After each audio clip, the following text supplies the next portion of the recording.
Two men have been jailed for their involvement in the plot to manufacture and supply firearms, which were made at home using a 3D printer. Sibusiso, Moyo and Christopher Gill were convicted of the charges in what is thought to be the fourth prosecution of its kind. Police found the homemade guns alongside bullets and other gun-making equipment in the raids at addresses in Bradford and Hull, where the weapons were manufactured on a kitchen worktop and a domestic garage. The weapons, described as a hybrid 3D printing gun with metal parts, were destined to be used in organised crime. Officers stopped Bradford man Majid Rehman, an associate of the pair, in his BMW car on the 17th of May last year. A search of the vehicle found an FG C9 homemade automatic submachine gun, magazine and bullets hidden in a supermarket bag for life in the rear footwell of the car. They had earlier seen a man, later identified as Gill, get into the BMW while carrying the bag. Further investigations led the Yorkshire and Humber Regional Organised Crime Unit, YH ROCU, found two further almost complete FG C9s in a holdall hidden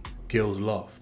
Mr. Moyo was later arrested, and the evidence obtained that he had been manufacturing FGC9s at his home address in Hull, where he had obtained two 3D printers and other component parts to make the weapons. They also found a range of other tools and parts, including springs and screws, that could be used to make the guns as instructed in an online manual. Evidence also included videos and pictures of firearms at various stages of construction. These images were taken in residential premises, which included Mr. Mayo's kitchen and garage, as well as Mr. Gill's home address. Mr. Mayo's DNA was also found on the weapons taken from the BMW. The court heard that forensic firearms experts based at the Royal Armouries in Leeds had tested the seized items and confirmed that they were viable firearms. Appearing before Sheffield Crown Court for sentencing, Mr. Mayo, aged 41, of Eleanor Grove Hall, was found guilty of illegally manufacturing a firearm and a separate identity fraud offence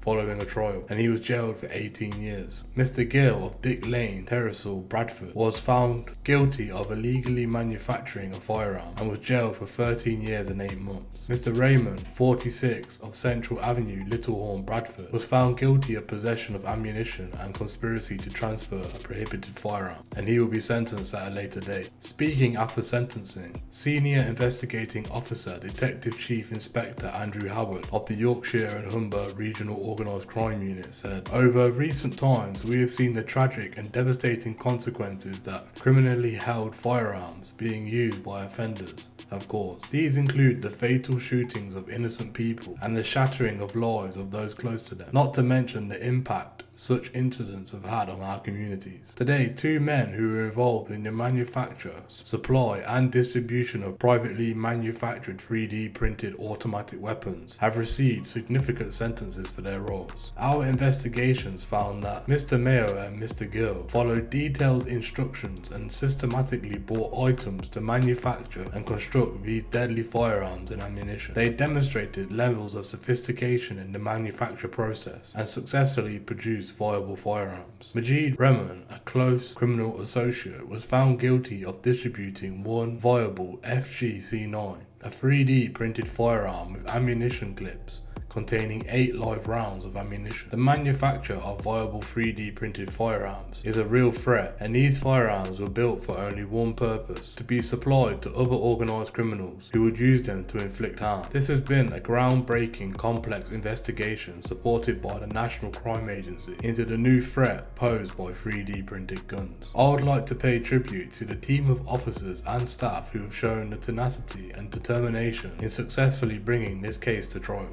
Their professionalism has been recognised by the courts today. These are officers that put themselves in harm's way on a daily basis to protect our communities from dangerous offenders armed with weapons. The Yorkshire and Humber Regional Organised Crime Unit welcome the sentences imposed by the court today. We are determined to keep the public safe by tackling those that chose to manufacture these lethal weapons. Those that do this will be hunted down, and they will feel the full weight of the law and should expect to see very lengthy sentences. licenses. Matt Perfett, the operations manager at the National Crime Agency's National Firearm Targeting Center, said, "The NCA's National Firearms Targeting Center coordinates the national intelligence picture on firearms and played a key and decisive role in this investigation, working alongside the YH ROCU. This organised crime gang was the first in the UK to be convicted of trying to supply other criminals with 3D printed firearms. Gun crime in the UK continues to be relatively low compared to mainland Europe and is amongst the lowest in the world. However, demand for firearms in the criminal market continues. Suppressing their availability is therefore a national priority for the NCA and UK law enforcement. The NCA works closely with our policing partners at home and abroad to target criminals with using firearms and to cut off the supply routes into the country as well as the distribution within it."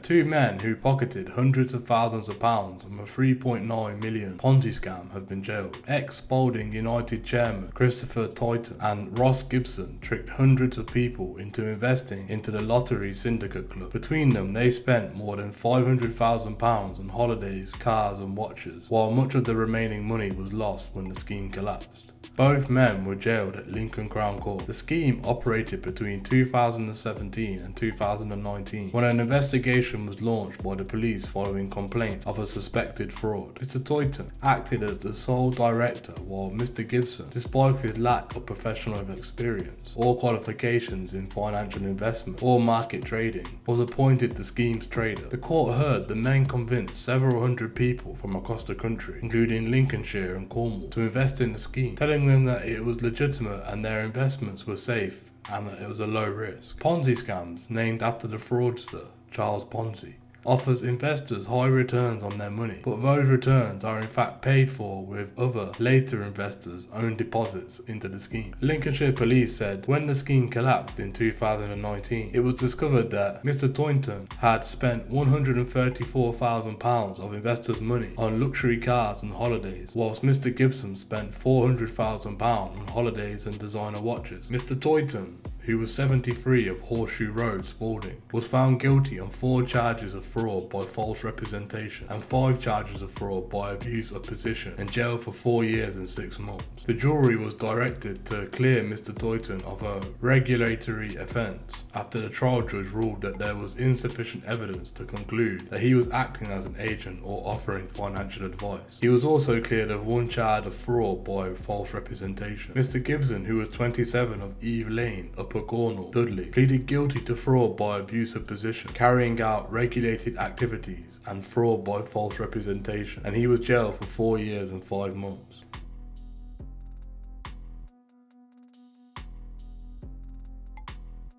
A gang who supplied golden ticket falsified passports to fugitive criminals, including murderers and drug dealers, has also been jailed.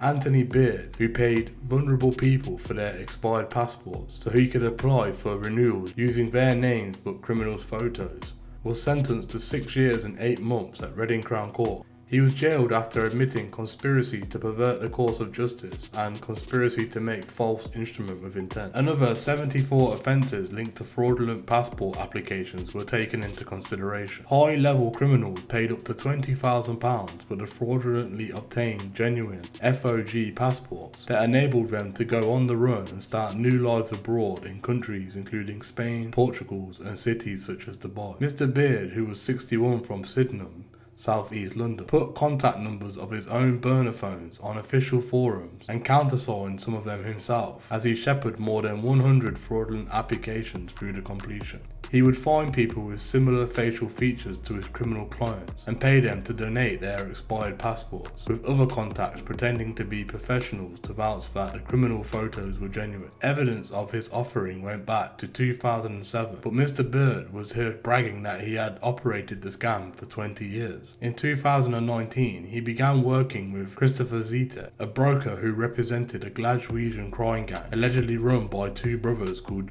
James and Barry Gillespie, and a man described both as Zetek's trusted lieutenant, but also his dog's body, Alan Thompson. Mr. Zetek, who was 67, who had homes in Sydenham, Ireland and Spain, was jailed for 8 years for conspiracy to pervert the course of justice, conspiracy to make false instrument with intent, and converting criminal property. Mr. Thompson, who was 72, from Sutton in Surrey, was sentenced to 3 years for the same offences. Both men were found guilty on March the 17th after a trial. Passing sentence. Deputy Circuit Judge Nicholas Ainley said of the scheme, "It was to enable very wicked, sophisticated, violent criminals to escape justice by providing them with documents that, because they were genuine, would deceive the authorities and enable them to escape." He said that Mr. Zetek was clearly the organiser, providing a link to serious criminals, while Mr. Beard was the legman and Mr. Thompson had a lesser role. Mr. Zetek, formerly known as Christopher McCormack, was also once an enforcer for North London crime group the Adams Family, investigators believe. Lawyers for the trio pointed at their age and various health problems for mitigation. Craig Rush, for Mr. Thompson, said he had been forced to retire on medical grounds in 1999,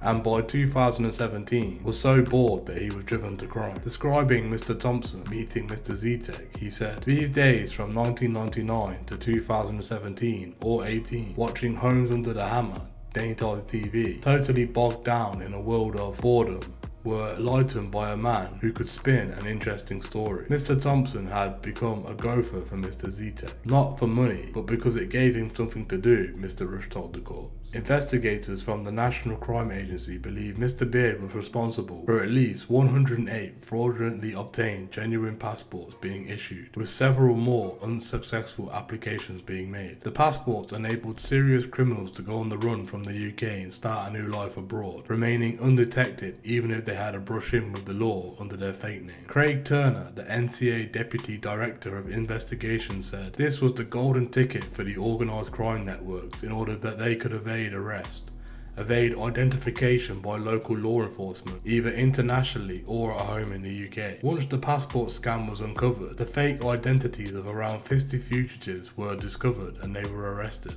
Their trial focused on 12 passports that were obtained for customers, including Glasgow murderer Jordan Owen and Christopher Hughes, Liverpool drug trafficker Michael Mugan, Manchester fugitive David Wally, and suspected Scottish drug traffickers Barry Gillespie, Jamie Stevenson, and James White. Mr. Beard also obtained fake passports for Stephen Lawrence murder suspect Jamie Alcott, Irish drug kingpin Christy Kinahan Sr., and firearms trafficker Richard Burdett, although these are not part of the trial. Mr. Alcott spent more than 2 years on the run using the name Simon Alfonso, having been accused of leading a £3 million drug smuggling plot. He was arrested in Barcelona in Spain 2018 after being spotted in surveillance footage of an associate of Mr. Beard by NCA investigators. He was later jailed for 9 years for the plan that moved around 750 kilograms of cannabis. The fake passport was obtained by him by Mr. Beard but ultimately never reached Mr. Alcott. The NCA said it now plans to make an application to recover proceeds of crime from